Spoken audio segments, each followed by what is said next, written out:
What's going on, guys? It's Houston Sports Talk back into the video today, and today we're going to be going over 5 trades the Houston Astros should consider this offseason in 2024. As it's going to be a fun offseason for the Astros, they have a lot of decisions to make in free agency. They have a lot of free agents. You got Michael Brantley is a free agent. You have a lot of relievers that are free agents. Ryan Stanek, Hector Neris, who are both expected to leave.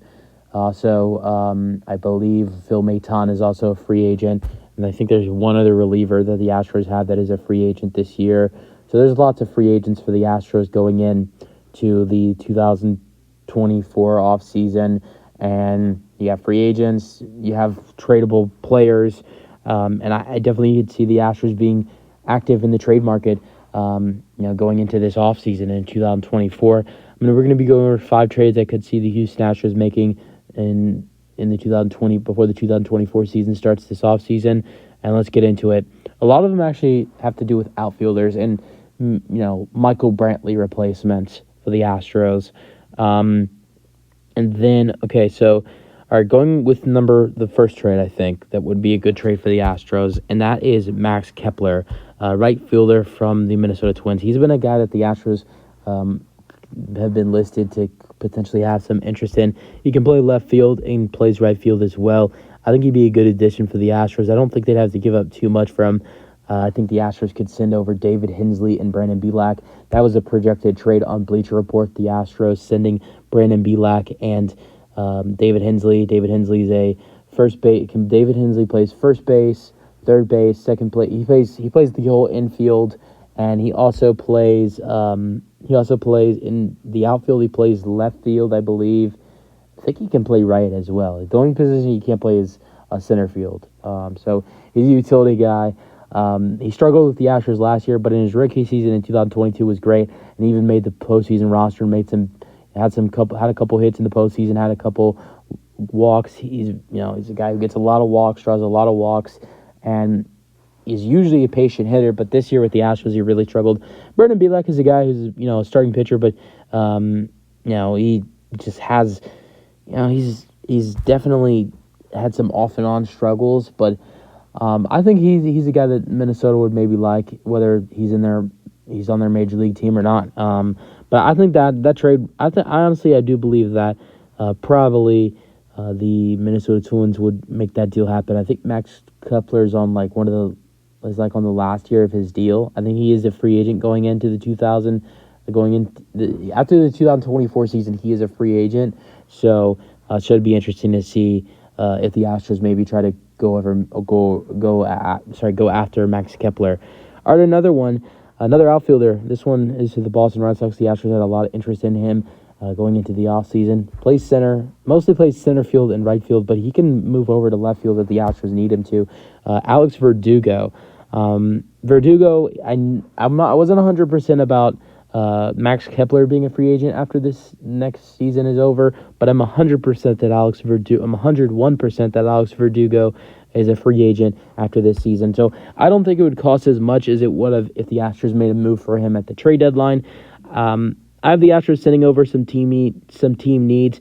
They need right-handed batters, and I would think they would want an outfielder in return as well, with Alex Verdugo on his way out. So I have the Houston Astros trading away Kennedy Corona, who's the Astros' 11th best prospect, and is an outfielder who's expected to make his Major League debut in 2024, and Will Wagner, who is a third baseman and a second baseman, who's also a right-handed batter, who's our 15th best prospect. So they get 2 top 15 prospects, two right-handed batters, which they need right-handed batters for Alex Verdugo. I don't think that's a bad offer from the Astros. Verdugo had a really solid season. I didn't go over Max Kepler's stats. He batted .260 with 24 home runs and 66 RBIs this season. But Alex Verdugo this season had a 264 batting average in only 142 games with 13 home runs, 54 RBIs, and an OPS of 745. So I don't know. I think he'd be a great fit for the Astros. He's an efficient hitter. I think he'd be a great guy for the Astros to add into the lineup. The next trade I have the Houston Astros making is involving starting pitching.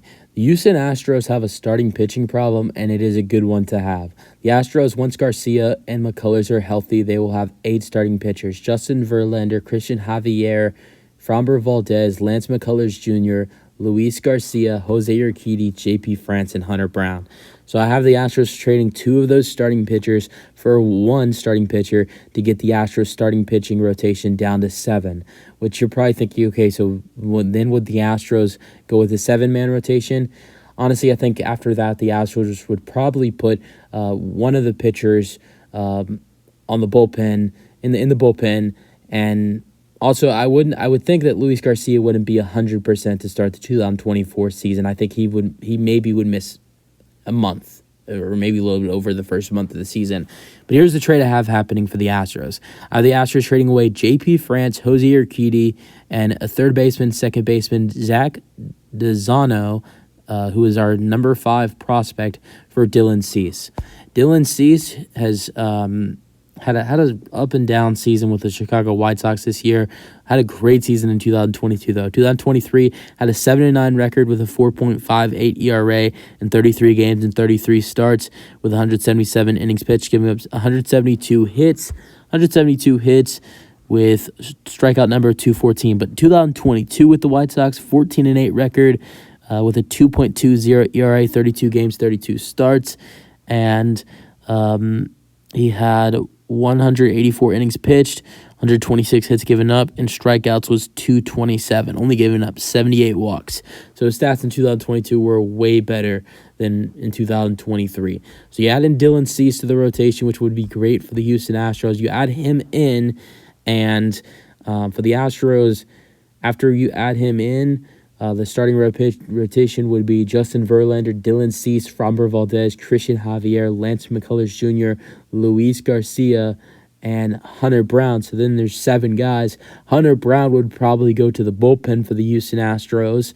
And, Hunter Brown would probably be starting pitcher for the first month and a half of the season because Luis Garcia wouldn't be able to, probably be able to suit up for the Astros until May or June. So it would be a 6-man rotation up until May, end of May, middle of June, once Luis Garcia is ready to go for the Houston Astros. And after that, Hunter Brown would go to the bullpen and it'd be a 6-man rotation. Not bad for the Astros adding an elite starting pitcher in Dylan Cease. I think it would be a change of scenery for him being on the Astros, and I think it'd be a great addition. Would be a blockbuster trade. Then the 4th trade I have happening, trade away Rhett Koba, who is our number 9 prospect, is a right-handed pitcher, and Michael Knorr, another pitcher, starting pitcher, number 12, for Jorge Soler. Jorge Soler has been great for the Marlins this season. 250 batting average, 36 home runs, 75 RBIs, OPS at 853. He could be the Astros starting left fielder. If you let Michael Brantley walk and you trade for Jorge Soler, Jorge Soler would become the starting left fielder and split left field with Yordan Alvarez. Those 2 guys would split DH as well. And Chas would be the starting center fielder, and starting right fielder would be Kyle Tucker, and then Mauricio Dubon would come off the bench for the Astros. You wouldn't trade for Max Kepler, you wouldn't trade for Alex Verdugo, you just trade for Jorge Soler. That could definitely be the best fit for the Houston Astros compared to Verdugo or Max Kepler. Out of all these guys, he has the most power with 36 home runs.